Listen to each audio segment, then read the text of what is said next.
Okay, looks like I am sharing my screen and we are recording. Good morning, everyone. Thank you for taking the time out to be present. Hang on, I'm trying to get my screen minimized here. It's taking up too much of my space and then I can't see. Does this interfere with what y'all are seeing, by the way? Right now, I don't think we're seeing any screen now, Kevin. Oh, you're not seeing my screen? Okay, hang on a second. Sorry, I've got too many screens open as part of the problem. Let me go back and share my screen. Okay, what about now? Absolutely. Okay, very good. Well, good morning, everyone. We hope you all had a great Thanksgiving. We hope you were safe and that you still got to spend some time with loved ones, but then obviously to do that in a way that, you know, that they're protected for weeks after this and we don't spread this virus. But the interesting thing is part of today's topic is actually related to the impact of the virus and the pandemic. So I just like to again, welcome everyone to this first inaugural speaker series. This is actually faculty generated. It's based on what faculty interests are. It's faculty focused, and it is also faculty delivered. So Dr. Reason, who will present our first series and today's first subtopic of that series, is a School of Education faculty member here at Aspen University.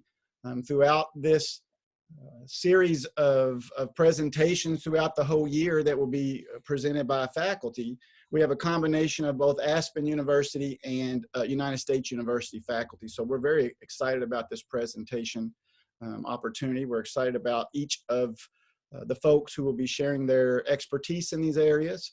The interesting thing about Casey is I've known him in many different roles, and every single time that we've ever interacted, it's always been exemplary professionalism. So I'm excited to see what he's going to do today.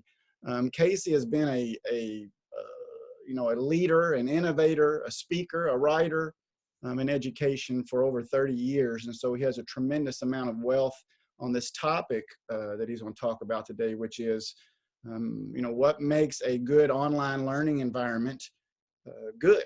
And so for many of us who maybe have children or grandchildren or nieces and nephews who are being pulled out of school currently right now to be placed into an online version, we are receiving that particular impact directly in our families. And so Casey's going to talk a little bit about those techniques and practices and the research in that area. And hopefully, as you sit with your nieces and nephews and children and grandchildren and watch and interact with their online classrooms that they're receiving in the K-12 environment, you can use some of the stuff that Casey teaches you to evaluate the quality of that education. So Casey, I think I'm just going to switch control to you now. And I think I have to go into chats right and then find you. Type something in there, Casey. Oh, there you are. Okay, let me go to Casey. Host. Is that how I do it, Casey? Yes, sir. Yep, make me the host. That's the way we were doing it yesterday when we practiced. Okay, do you have control? You know what? I don't. If you give me, you can either make me host or the co-host. It should work. Let's see. The Zoom. Maybe it's the view I'm on. Sorry, everybody. We practiced this yesterday. We really did. Yep. If you go right to the if you go right, stay in the text box. Participant. And go down to participants and select me. Yep, I got you right there. Maybe it's the drop down right here. No, see, it's asking me for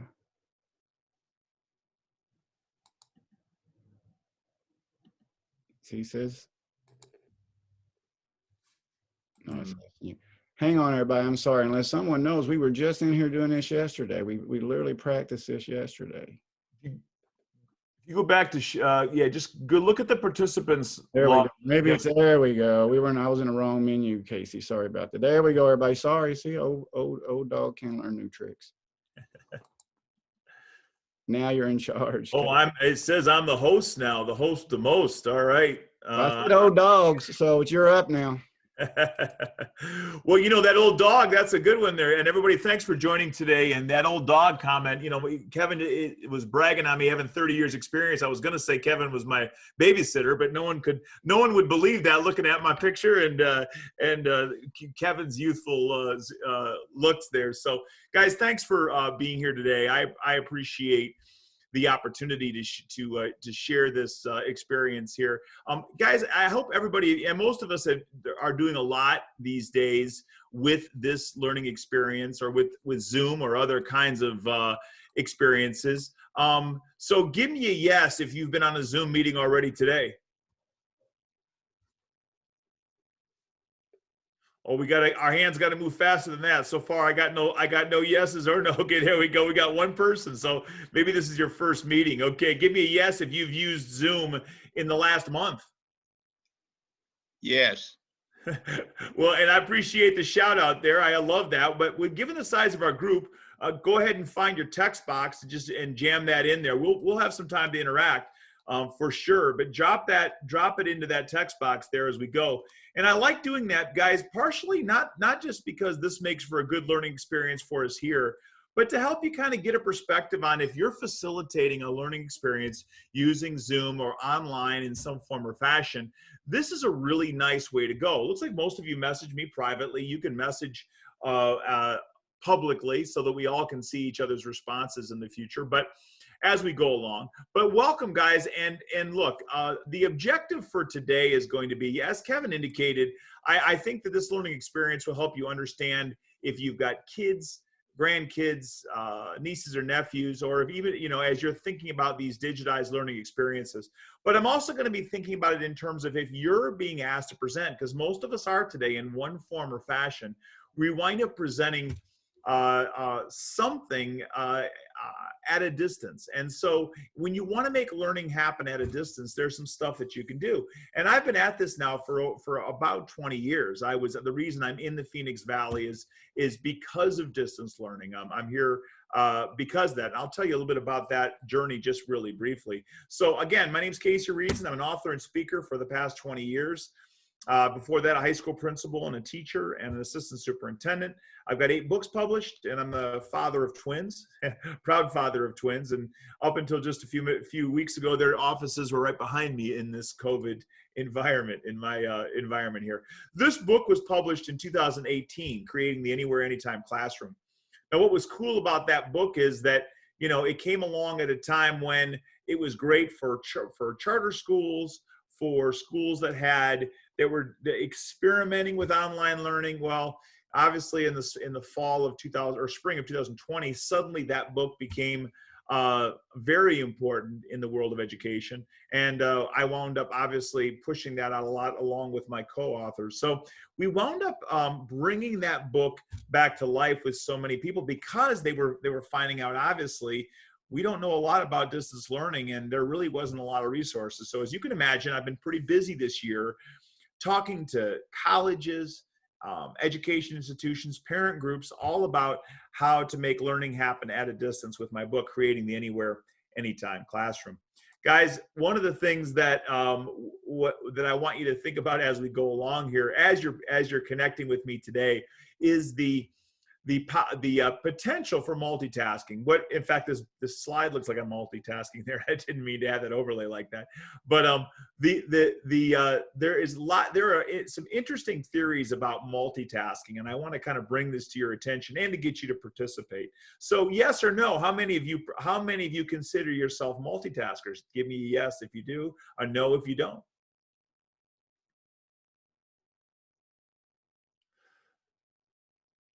All right, so it looks like most of you are publishing privately. I don't know why that has to be. Let's see if I can't make that to everybody. Can you when you make a comment to me, try to make it to everybody? That's interesting. Yeah, Sherry, maybe it's set up that way.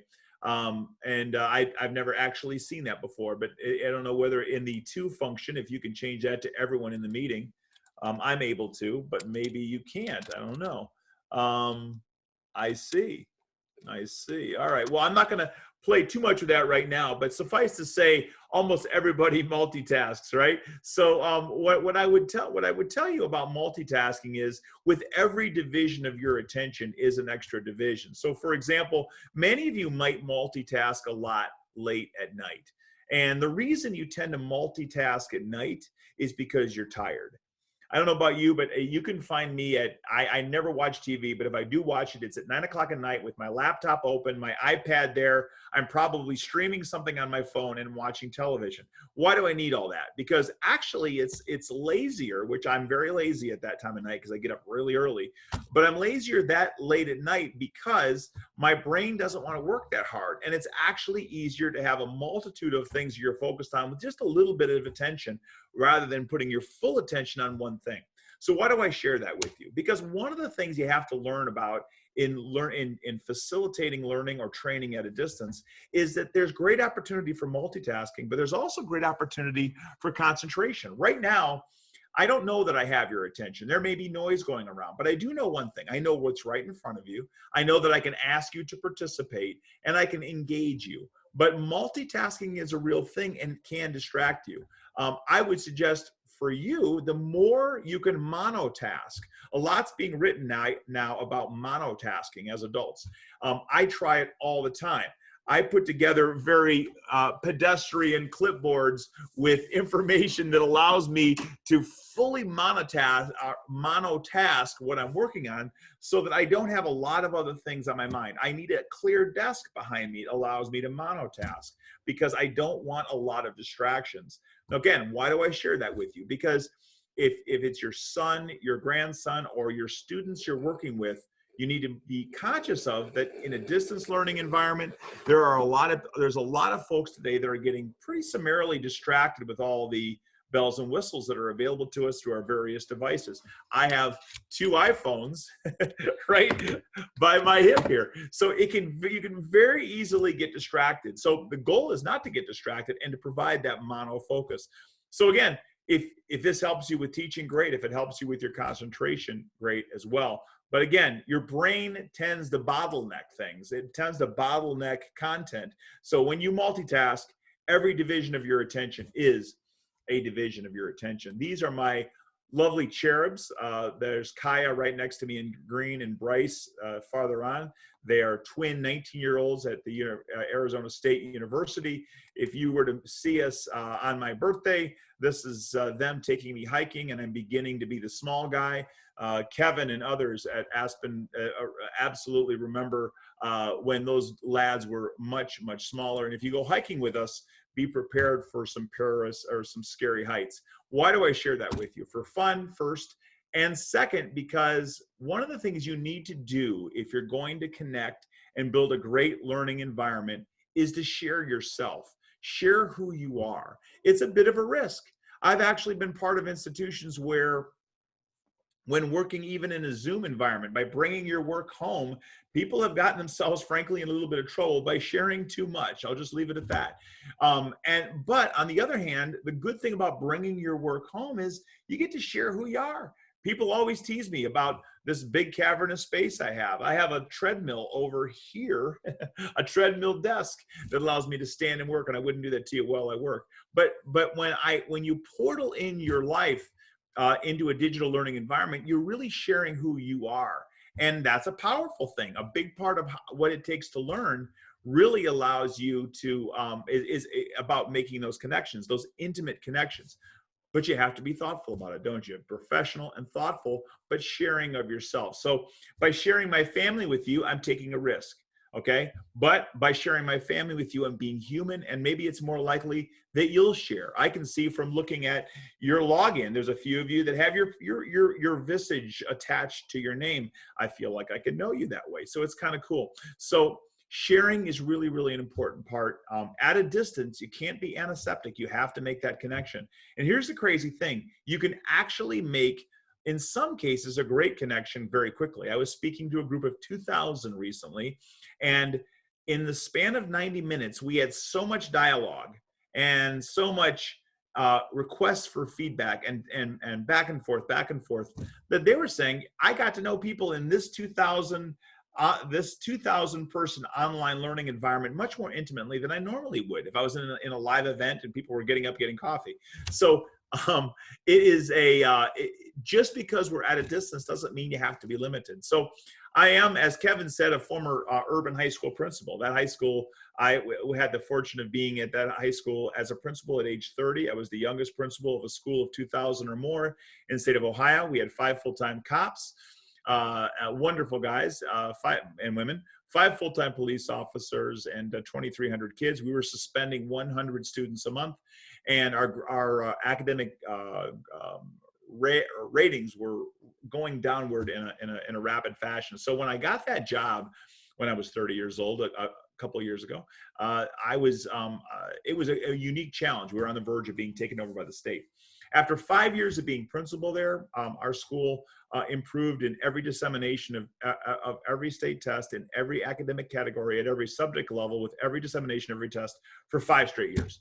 And we received some numerous awards and accommodations for that awesome achievement. And how did we do it? We did it by making sure that we were very intentional about everything that we did was about learning, including, again, what I'm sharing with you today. So far, I've already told you something about multitasking that you may or not have known about your brain.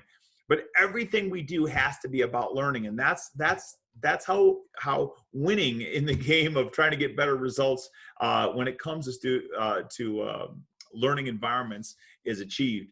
I had a chance to work with the University of Phoenix in 2002.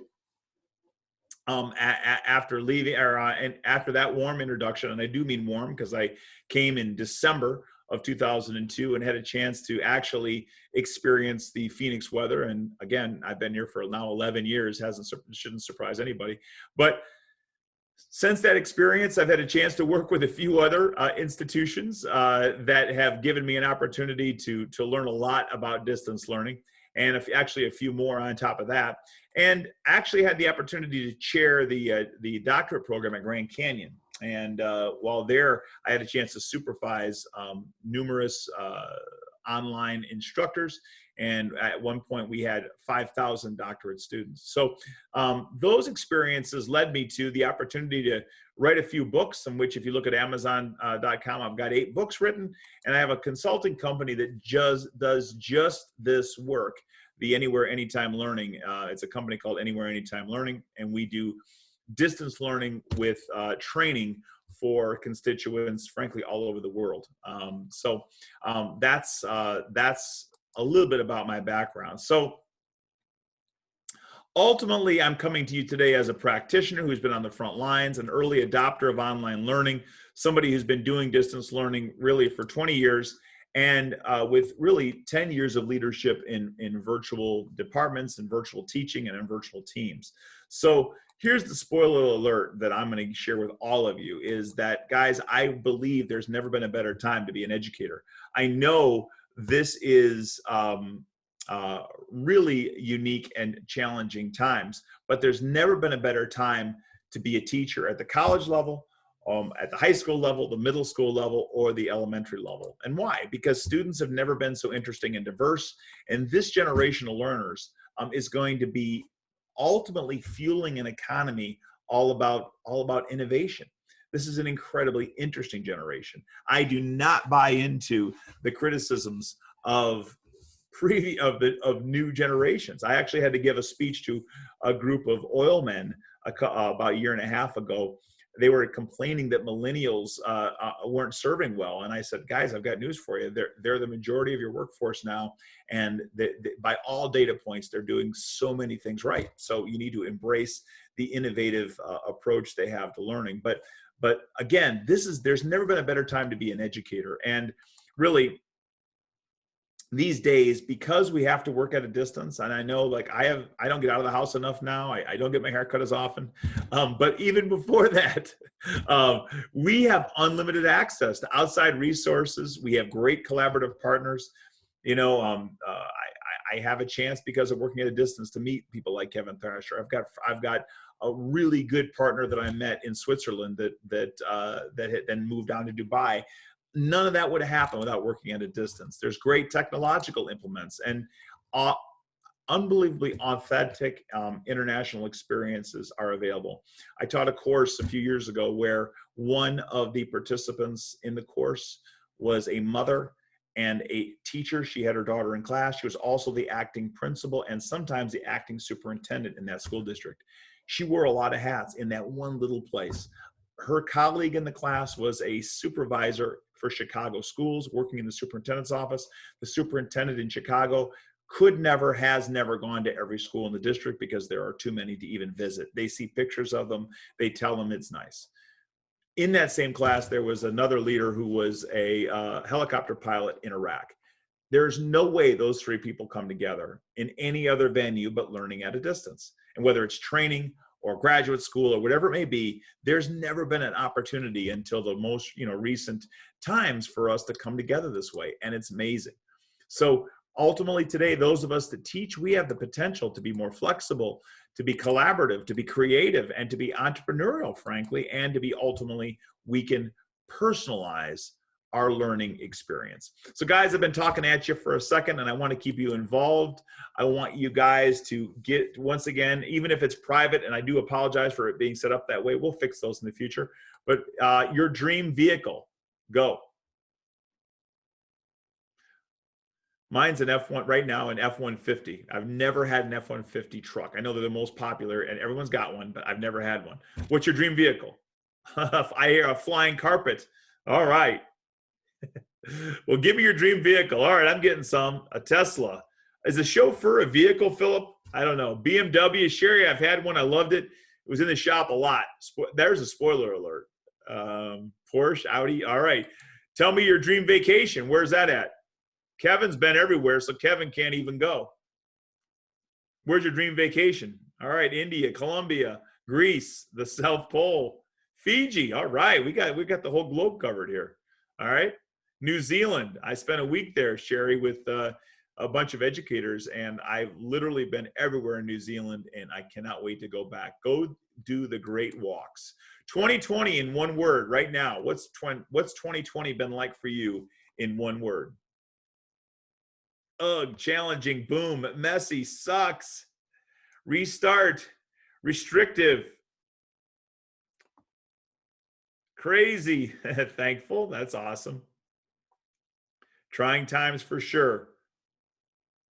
All right, so if you're joining me here today, if you have the opportunity to teach or train, what do you teach? What do you train? Or maybe you're here because for some other reason, but what do you teach? What do you train? What brings you here?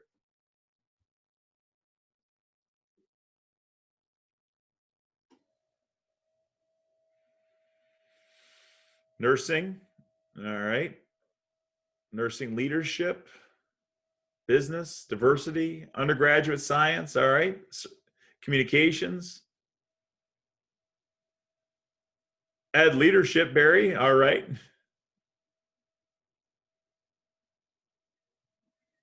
All right, the leadership courses. All right, so we've got a variety of things that we teach and do some instructional coaching. Good. All right. Well, let me jump on really quickly with this. The best thing about teaching is what?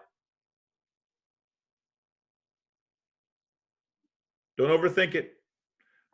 Students, students, students, students, students, students, students, making a difference. Students. All right. Being in the moment, connecting with students. I so agree with that. I've literally, when it comes to teaching, I've never had a bad day in the classroom. I've performed badly, no doubt about it, but I've never had a day where I didn't love it. And I mean, I may have been frustrated, but I still love the experience of being in the classroom. Best job ever. So getting feedback. It's amazing how I ask that question to educators all over the planet, and they always say, almost 98% of the time, students, and the experience of connecting with students and the opportunity to connect and make a difference. It's the best thing. The hardest thing about teaching is what? What's the hardest thing? And thank you for that, Brooke. Best job ever. What's the hardest thing? I see time, the fact that it's virtual, I agree. Time management, boy, there's so much we can do with time management today. We use old tools for time management. Keeping attention, planning, virtual, all of that's true. Boy, staying up to date is difficult. That's one of the a couple of you said time management. Boy, that is an interesting one, Kevin. That may be a topic someday we can do again. I do a lot with time management for executives over the years. APA. Okay, the hardest thing about teaching is APA. Boy, I can't disagree with that. So, guys, here's what's interesting. Some of the best things about teaching and some of the hardest things about teaching, sometimes they can kind of relate. When you connect with students, the hardest thing is sometimes letting them down, and there's paperwork. The cool thing is that we're living in a time with distance education. Is some of the hardest things, the most challenging things, like the paperwork administrivia, can actually be managed a bit more efficiently and at times easier at a distance. And some of the things that you love the most don't have to be sacrificed at a distance. It will never be the same as being face-to-face, but there are sometimes opportunities to connect that just wouldn't exist. I've done training, full day training sessions where I've had people message me privately throughout the entire training because they're describing to me something that they're learning, something they've experienced. That's an opportunity for engagement that just wouldn't have existed without this kind of unique learning environment. So some of the best things about teaching and the hardest things about teaching still show up in this venue, and I argue, or at least suggest, that some of the best things about teaching can be even emphasized greater with this venue, and some of the hardest things can be somewhat overcome. So what's your favorite lesson ever to teach? Don't overthink it, just lay it on me. Your favorite lesson to teach?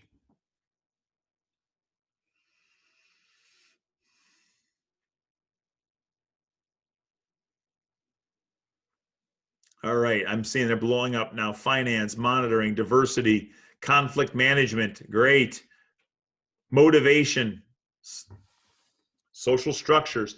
All right, so when you teach that favorite lesson, without overthinking it, there's a method to my madness here. When I teach my favorite lessons, I feel blank. When I teach my favorite lesson, I feel blank. Excited, energized, rewarded, satisfied. Proud to be a nurse. I love that. All right. So when I teach my favorite lesson, it's almost always, guys, I've done this over the years, almost always excited, engaged, happy, fulfilled. Keith says fulfilled as well. So we've got all these good vibrations when I teach, okay? When I teach my lessons, my students feel. Now, guys, you can answer that, but here's the deal why I share this with you, and I'm seeing many of you are saying the same thing, engaged and excited.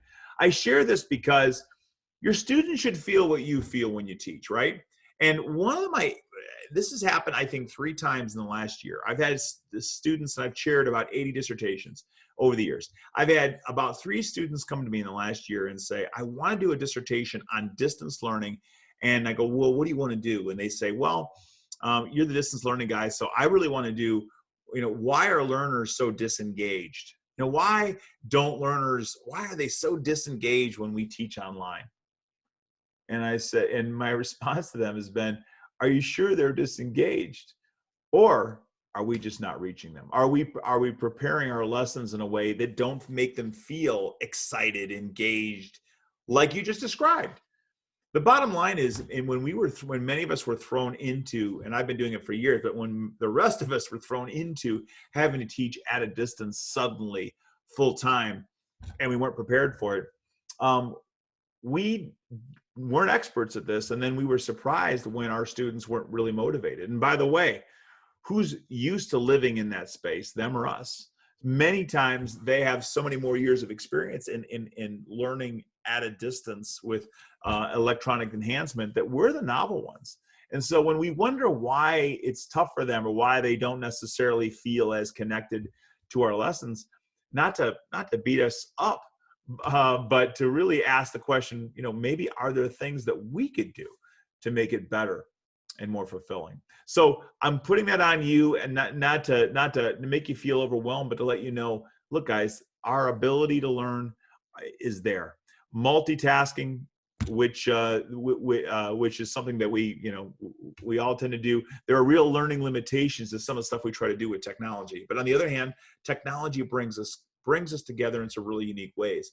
In our time together today, I'm going to be teaching you 4 really important terms that once you understand these 4, this basic terminology, everything you ever plan in learning at a distance will be so much easier. And so I'm looking forward to sharing those with you. And those are in my book. And someone asked earlier on whether my book relates to this and this discussion. Could it help? Absolutely. We've sold quite a few of those books to college campuses for this very application. So to kind of get you into that, what does this cartoon tell us about human beings? Look at it carefully.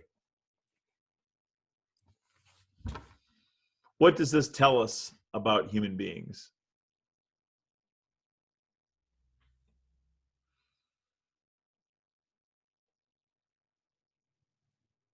We ignore the obvious, was one answer. We see ourselves in different ways is so true. We see ourselves. We have a distorted self-perception. There's probably some there's definitely some truth in that. Great imagination, absolutely, absolutely. I'm pretty sure the Cardinals still might call me to play tight end. It could happen. All right. We have a different view of ourselves, guys. Here's what's interesting, and many of you in here have a strong science and health background, but the optical nerves in our eye do something really interesting to us. As we take images in, it goes through a filtering process in our brains. Our brains actually take in information that we see, and it filters it through our experience, and then it hits our brain. And it happens rather simultaneously, but there is a filtering process. So for example, if you have had a bad experience with spiders, and you see something that looks like a spider, before it really hits your brain, it goes through that filter of experience, and it affects literally what you see. And some of that spider becomes ominous, and then all of a sudden you realize it was a cricket. Okay. And so your brain tends to shape what you see, which is why, and I won't ask you to admit to this, but I don't know about you, but I look at pictures of myself. I look at a picture someone takes, and I look at myself in the mirror, and I like the picture in the mirror better than the picture of myself. And why? Because the person you see in the mirror is filtered through, is going into your eyes and into your head and into your brain based on your filtered set of experiences that actually literally views what you see. It's why when your grandfather said, and you can actually finish this sentence if you like, but when your grandfather said, she's as beautiful to me as, you could finish the sentence if you want. She's as beautiful to me. Your grandfather may have said to you and looked over, you see your grandmother, she's as beautiful to me as, and many of you may remember your grandfather saying, as the day I met her, and Gwen actually nailed that. So does that happen? It does, because the first impression someone makes. So why am I sharing that with you?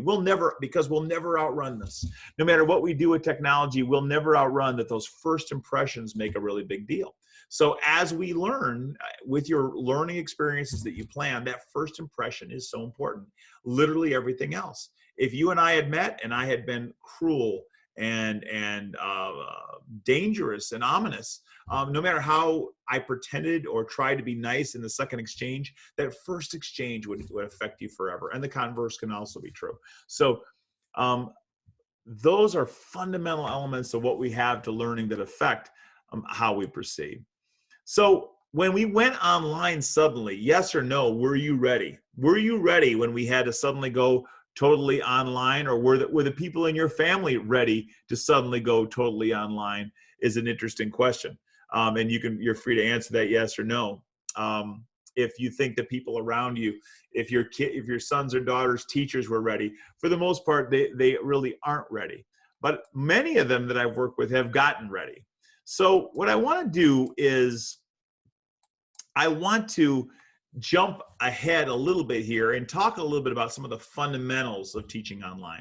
So as I said to you, I'm going to give you about 4 big picture topics, all about teaching online that you're going to have with you, that you're going to be able to use as a cornerstone element of what you do from this point forward. So, but before we do, one of the things in education in particular, at the college level and at the K-12 level, there's a lot of complaining going on right now because of this change. It's like, oh my gosh, this is so tough.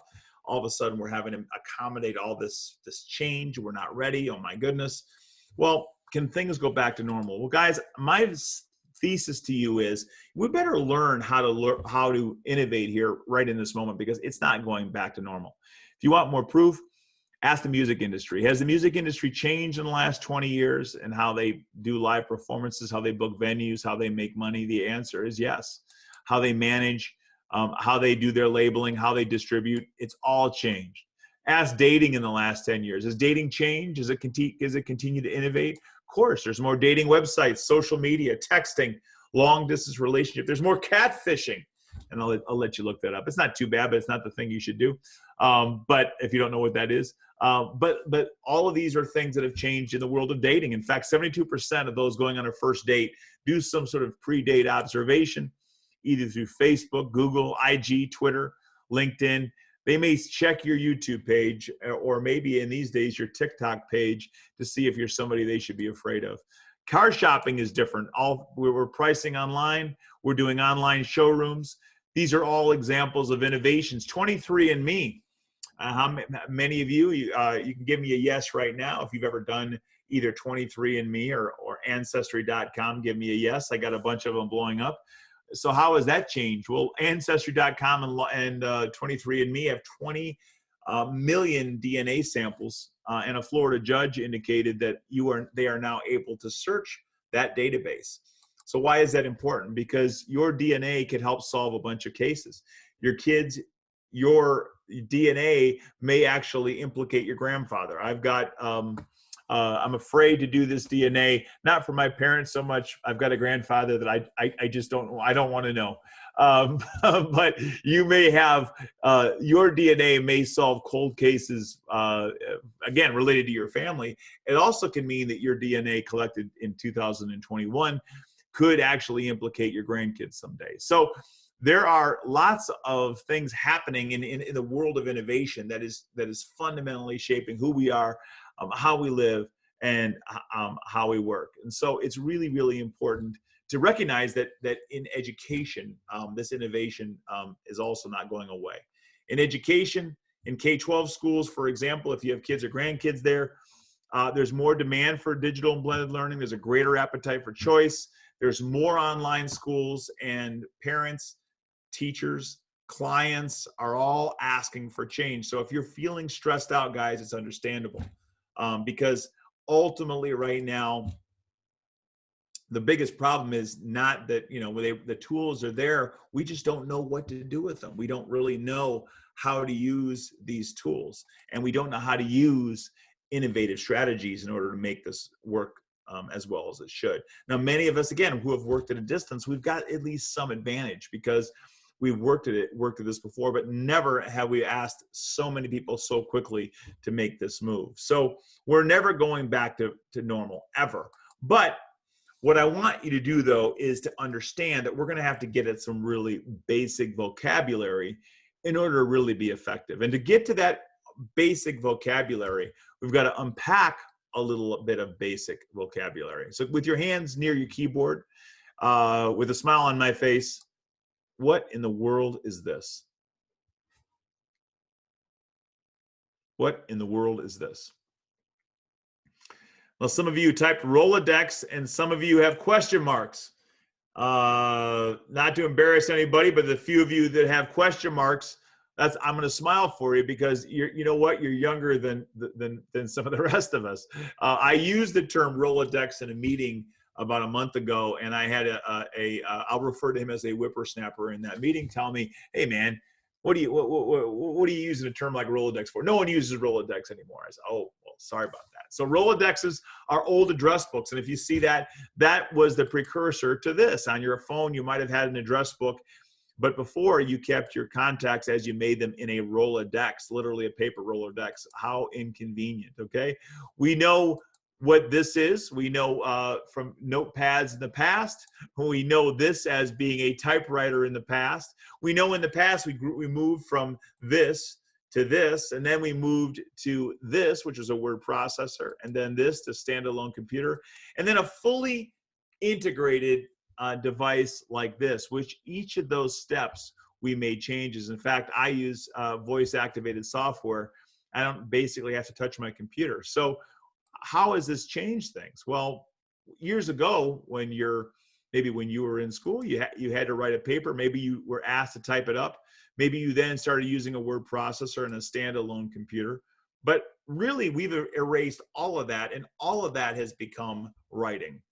So why do I share that with you? Because that whole transition that we just described didn't take that long. It's a series of a few decades. We went from each of these discrete steps to just writing. So where are we at today? We've got traditional learning, which is face-to-face. We had correspondence schools. We had electronic correspondence schools. We've had e-learning. And then it got fully interactive. And we have, like we have today, where it's interactive and there's posting and there's videos. And what does that mean? It's all just learning. In fact, I was again advising a doctoral student recently that wanted to do a dissertation on distance learning, and they only wanted to survey schools that taught online. And I said, I defy you to find a school that doesn't teach online at any level, any graduate school, any undergraduate school that doesn't have some sort of parallel learning going on online. And indeed, they found that to be true. So today, when we talk about learning at a distance, it's virtually everywhere.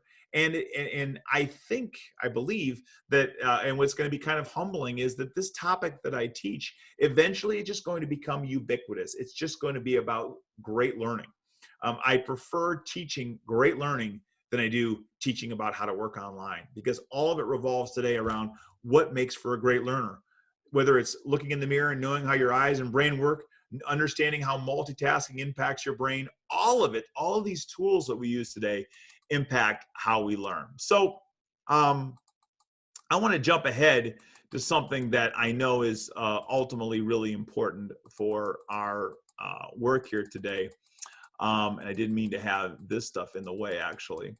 But what I'm going to do is, and this, by the way, is my treadmill desk, but I want to jump ahead to the actual definitions, these actual terms that I want you to really know and understand, and then dialogue a little bit with you about. And by the way, before I do that, that treadmill desk was so easy to build. All you need is a treadmill. All you need are some screens. There's a shelf there that pretty easily manifests. And that Easter bunny is a real thing. That's a real thing in my office. So anyway, but as you understand your choices here, what I want to transition you now into is the treadmill does not power the screens. No, it does not. No, it doesn't. Well, it can be monotasking as I walk and totally focus, but you're right about that. But and there's actually some research that your brain works a whole lot better in motion. We were meant to be walking 12 to 15 miles a day, gathering food, gathering shelter, and our brains were designed to think as we move. So all this sitting is not the best idea. So thus the treadmill desk. Anyway, so let's talk about the choices that we can make. So if and I'm going to use another context of this lesson or this learning experience that we're doing today that Kevin and the university were so kind to organize. So if we were doing this, we really have some choices. In pulling together this learning experience, we could have done it synchronously. We could have gone to the campus at the university. We could have come together and we could have met in a classroom or a collaborative learning space, could have met at a Starbucks. And we could have had synchronous learning. What's synchronous learning? It's we are together in the same place at the same time, where we share the same experiences. Now that's traditional learning. And I'm starting there because we know that, right? Now, what are the pros of this, the advantages of this kind of approach? Well, right now, you guys, if you had dialogue boxes, you could at least know each other a little bit. But it's hard to know each other, isn't it, at a distance? But if we were all together and we were encouraging communication, you would get to know each other and you get to know me a little bit better. So it's great for building. Being synchronous, face-to-face, is great for building those connections with students, with teachers, and it's great for building this all-important classroom culture. We have a classroom culture in here right now. Kevin already started off with, he was professional, he was fun, He made a few jokes to let you know this wasn't going to be an uptight, scary space. We were all human in the experience. That's all part of the learning culture that's being developed. That's easier to develop face-to-face. Not impossible at a distance, but easier to develop face-to-face. The cons, yes, there are some cons of traditional learning. It's hard to see the work of the entire class. In other words, if all of you right now this was a mechanical drawing class and I had to look at your work, I would have to be relatively ambulatory, and luckily I'm tall, I could see, but you have to keep on the move in order to really see what is happening in the work of the class. It's also harder, forget this now guys, slow retrievers to participate. So for example, there were some rather famous politicians over the years who were slow retrievers, and they characterized them as not being very smart. They would ask them a question in real time, and they would wait and wait and wait and wait, and then would finally respond. Frankly, some of the smartest people in the world are slower retrievers because frankly, they got more brain to reflect on. Those of us that respond quickly might be quick responders. I'm a pretty quick responder, but it doesn't always mean that they're good ideas coming out of my mouth, right? So quick responders aren't necessarily correct or in-depth responders. Synchronous learning environments are bad for slow responders. In the nursing program, if you have students who are shy, quiet, a synchronous learning experience isn't as good for them because, it can be problematic for them. Like, I won't make the blanket statement, but it can be because it's harder for them to participate. So again, you've got the good culture, but it's hard to participate. You've got connections, but you can't see the entire class, and there's more. But those are the pros and cons of synchronous learning. Oh, you're also impacted by proximity. If there is somebody in there who scares you for whatever reason, or you know, at high school or junior high level, you may have kids falling in love with each other, and they're nearby. That can have an impact on their ability to concentrate, right? That's a con for synchronous learning. So let's jump to the next one here. I'm going to talk now about cyber synchronous learning. Now, these are choices. So as you're somebody who's planning instruction, you can have face-to-face learning is one choice. The second choice is cyber synchronous learning. What is cyber synchronous learning? Well, that's when you are in the same time, but not the same place. So it's happening in real time. Okay, you're having a shared experience in terms of time, in terms of content, but you're not in the same place, and you are then connected with technology. All right. So what that changes it slightly. So being here today, this is a cyber synchronous learning event. Ideally, with cyber synchronous learning events, if it was a smaller group and we were all talking, it would even be more similar to a synchronous learning event. So what are the advantages? Again, the connections are great. The third bullet there on the left at the bottom, there's more controlled participation. So for example, if I wanted to ask Brooke or Kay or Keith or Lisa to participate, I could just say, I could turn on their microphones and only allow them to speak. I could put you into groups. I could say, you know, Patricia, you're going to speak for the next 5 minutes on this topic, and we'll all hold back.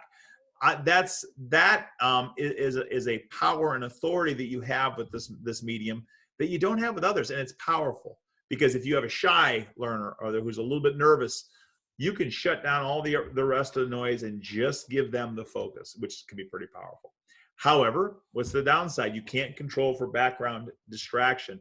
How many times have you seen where someone's dog walks in or someone's child walks in, okay, and they come wandering in and creates that distraction? And it's also harder for slow retrievers. It continues to be harder for them to participate. So that's synchronous, cyber synchronous, and finally, cyber asynchronous learning.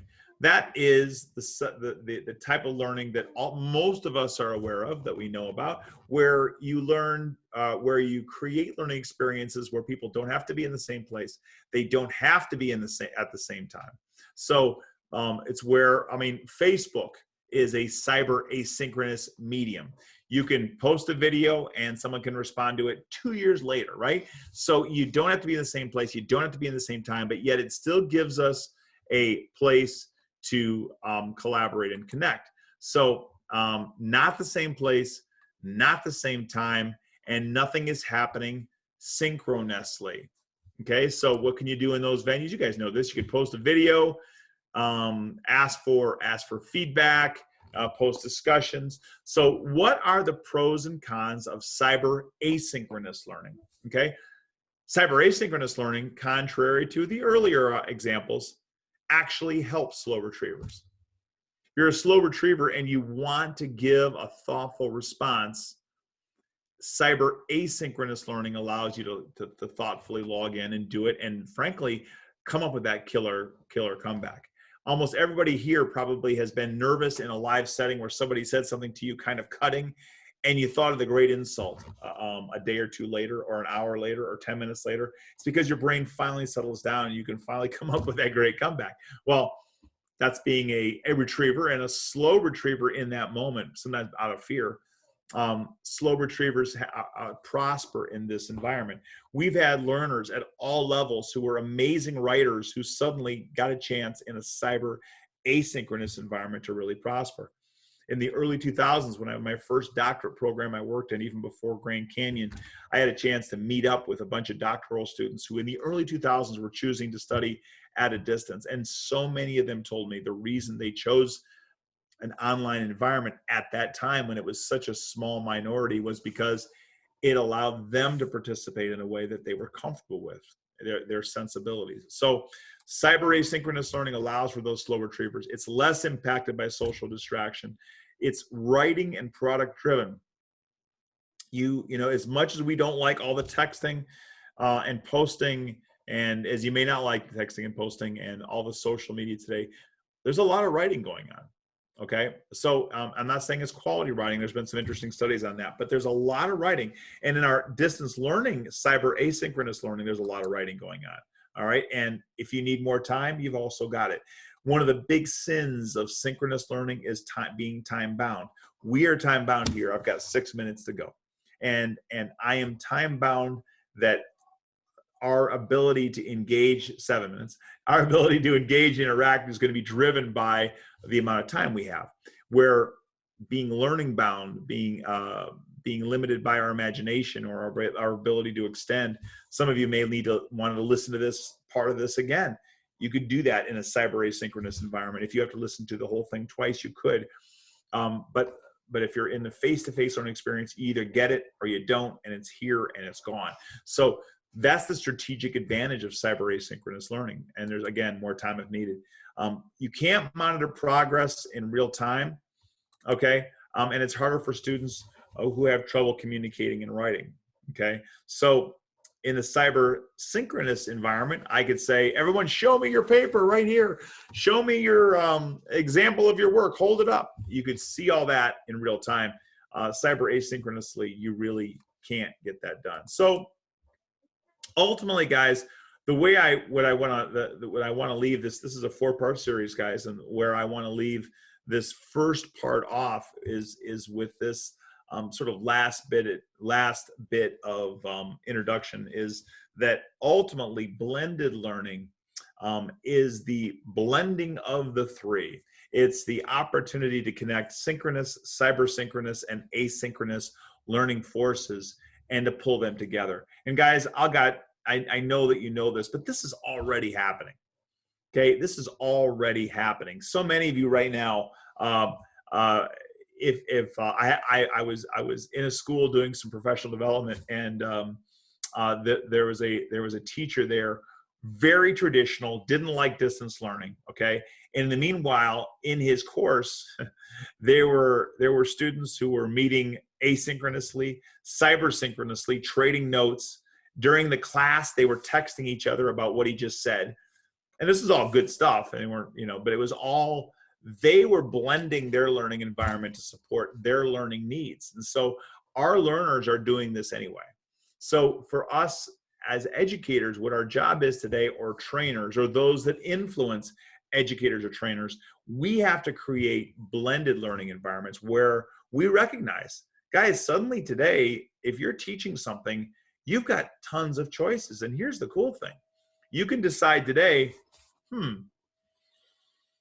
that learning experience that we're getting ready to execute in nursing today, what are our choices? We could do it face-to-face. Maybe it would be smarter for us to post a demonstration video and have a cyber asynchronous or cyber synchronous conversation followed by cyber asynchronous presentation where they would demonstrate their skills. Maybe we'll go face-to-face for a presentation. Maybe we'll post additional information where they can view it asynchronously, and then we can have them post a group assignment asynchronously, and then come together cyber asynchronously and tell the class about it. I mean, I'm kind of rattling on, but those suddenly become all the choices you make, where in a blended learning world, you have so many more choices.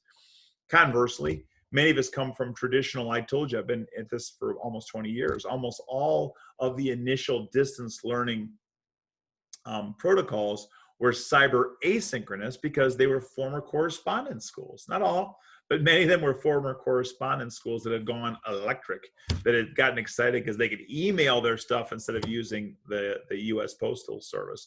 But today we're realizing that we can connect, we can engage, we have so many more choices. So remember when I said a few minutes ago, what is your favorite lesson to teach? Today, and I'm hoping that I've stimulated your creative juices today, but today, that favorite lesson, there's so many things that you can do with it to juice it up. You know, if you want to give your students more time to think, post something cyber asynchronously. If you want to engage them and get them connected, cyber asynchronous opportunities to engage like this would get them excited, or a real live, old-fashioned face-to-face meeting to make it all work. So blended learning is really, really powerful. It's blending all of these elements or indicators together. And here's what's amazing, guys. Here's what's powerful and humbling and engaging. But they're starting to come to understand that blended learning right now may be superior to traditional learning. Everybody says that, you know, traditional learning is the best. These other, modalities are great substitutes, or at least some kind of substitute. There's thoughts today that blended learning may actually be better because it gives us a chance to pull together the technological modalities. And again, whether you're using Zoom, whether you're using your FaceTime or something else, it matters, but that's not what's important. What's important are the learning implications and understanding how these strategies impact how we learn and impact the effectiveness of the instructional opportunity or the learning opportunity that we're providing. So strong indication that blending all those is maybe the most powerful thing that you can do. So guys, ultimately, blending learning does a couple things really well.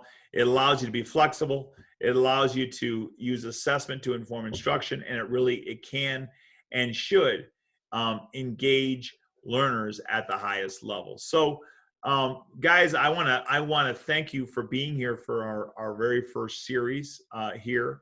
I can be reached also, and I'll put my email in the box here if you have any further questions about what I shared today.